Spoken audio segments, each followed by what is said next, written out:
Merry Christmas, everybody. Michelle and I just wanted to take a moment today to send greetings from our family to yours. This is one of our favorite times of year, and we're so fortunate to be able to celebrate it together in this wonderful home. This is the people's house, so Barack and I try to open it to as many people as we can, especially during the holiday season. You know, this month, more than 100,000 Americans have passed through these halls, and the idea behind this year's theme, Simple Gifts, is that the greatest blessings of all are the ones that don't cost a thing.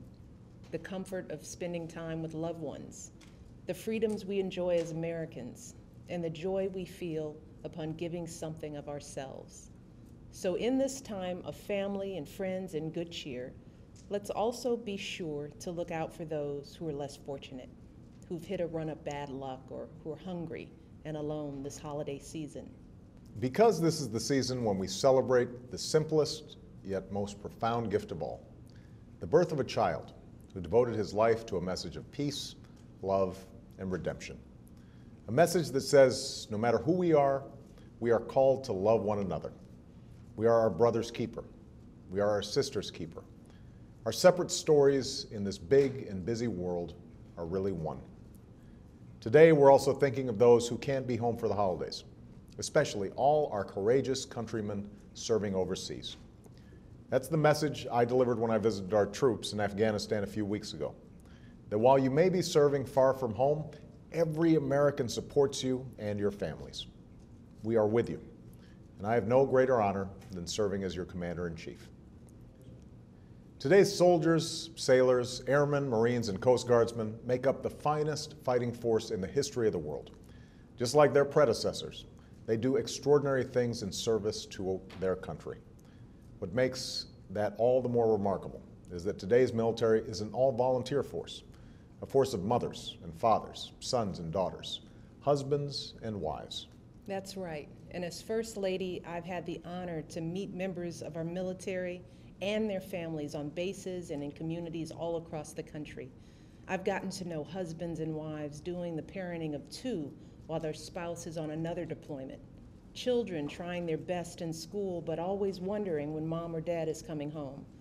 Patriots putting their lives on hold to help with a loved one's recovery or carry on the memory of a fallen hero. When our men and women in uniform answer the call to serve, their families serve too, and they're proud and glad to do it. But as long as that service keeps the rest of us safe, their sacrifice should also be our own. Even heroes can use a hand, especially during the holidays. So we're encouraging Americans to ask what you can do to support our troops and their families in this holiday season. For some ideas on how to get started, just visit serve.gov. You'll see that you don't need to be an expert in military life to give back to those who give so much to us. There are countless ways to contribute by harnessing your unique talents. If you live near a base, you can reach out through your local school or your church. If you don't, you can volunteer with organizations that support military families. And anybody can send a care package or prepaid calling card to the front lines, or give what's sometimes the most important gift of all, simply saying thank you. America's brave servicemen and women represent a small fraction of our population, but they and the families who await their safe return carry far more than their fair share of the burden. They've done everything they've been asked to do. They've been everything we've asked them to be. And even as we speak, many are fighting halfway around the globe in hopes that someday our children and grandchildren won't have to. So let's all remind them this holiday season that we're thinking of them and that America will forever be here for them, just as they've been there for us. And on behalf of Michelle, Malia, Sasha, And Bo. and Bo, have a very Merry Christmas. And an even happier New Year.